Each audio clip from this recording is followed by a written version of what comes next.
स्वागत है दोस्तों आपका हमारे इस YouTube channel UPSC study point. I am Ravinder. तो देख रहे दोस्तों, आज हम यूपीएससी पात्रता शर्तें देख रहे हैं। इसमें पहला है राष्ट्रीयता, आयु सीमा, शैक्षिक योग्यता, प्रयासों की संख्या। जो यूपीएससी 2026 के लिए बहुत ही महत्वपूर्ण होने वाली है आपकी एक इन्फॉर्मेशन के लिए। जो राष्ट्रीयता होती है क्या होती है? आईएएस और आईपीएस के लिए केवल भारतीय नागरिक ही पात्र है।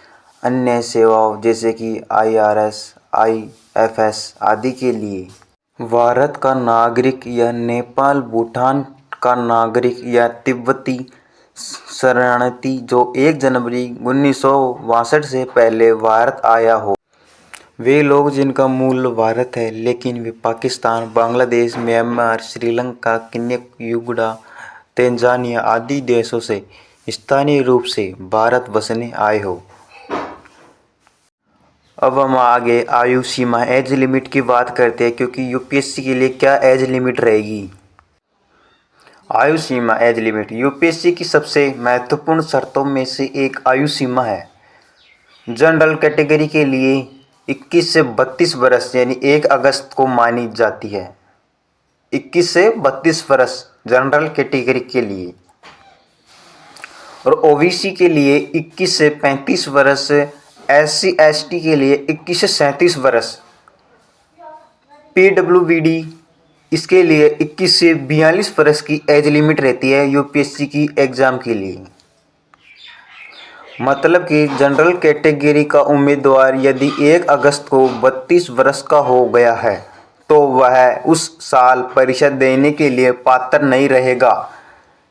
अब आगे हम शैक्षिक योग्यता की आगे की ओर हम बढ़ते हैं।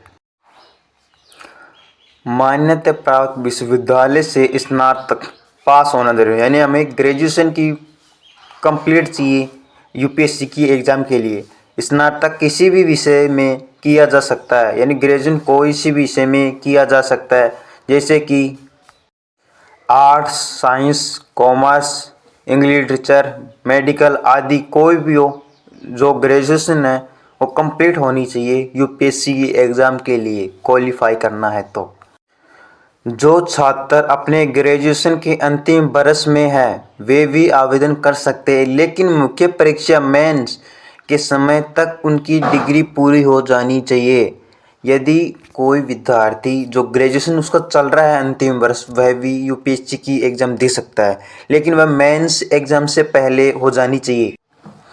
प्रयासों की संख्या, नंबर ऑफ अटेम्प्ट्स।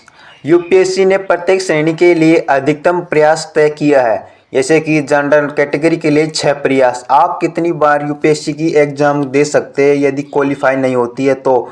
पहला यानी जनरल कैटेगरी के लिए 6 प्रयास कर सकते हैं। ओबीसी के लिए 9 प्रयास, 9 बार आप यूपीएससी का अटेम्प्ट दे सकते हैं। एससी एसटी आयु सीमा तक असीमित प्रयास है, यानी वो कोई भी बंदा एससी एसटी का है उसके लिए कोई भी आयु सीमा निर्धारित नहीं है। जबकि पीडब्ल्यूबीडी, जनरल, ईडब्ल्यूएस, ओबीसी 9 प्रयास है। पीडब्ल्यूबीडी, एससी एसटी आयु सीमा तक असीमित प्रयास है, यानी जो एससी एसटी का जो विद्यार्थी है वह कितनी बार भी यूपीएससी का एग्ज़ाम दे सकता है। जबकि ओबीसी जनरल कैटेगरी का ओबीसी का 9 प्रयास। एक प्रयास तब माना जाएगा जब उम्मीदवार प्री एग्ज़ाम में बैठता है, चाहे वह मेंस तक पहुंचने या नहीं। लेकिन यदि केवल फॉर्म भरकर परीक्षा में उपस्थित नहीं हुआ तो वह अटेम्प्ट नहीं गिना जाएगा। यदि कोई भी विद्यार्थी फॉर्म भर के एग्ज़ाम नहीं देना चाहता तो उसका अटेम्प्ट नहीं गिना जाएगा। अटेम्प्ट जब भी गिना जाएगा जब वह एग्ज़ाम देगा, परीक्षा हॉल में बैठेगा, प्री एग्ज़ाम में बैठेगा। तो ये रही हमारी आज की जनरल नॉलेज यूपीएससी पात्रता शर्तें, जिसमें हमने जाना कि आयु सीमा कितनी रहनी चाहिए, शिक्षा के लिए कौन कौन सी योग्यता होनी चाहिए, हम कितनी बार प्रयास कर सकते हैं यूपीएससी का अटेम्प्ट देने के लिए। तो आज का इतना ही, मिलते हैं नेक्स्ट वीडियो के लिए, तब तक के लिए धन्यवाद।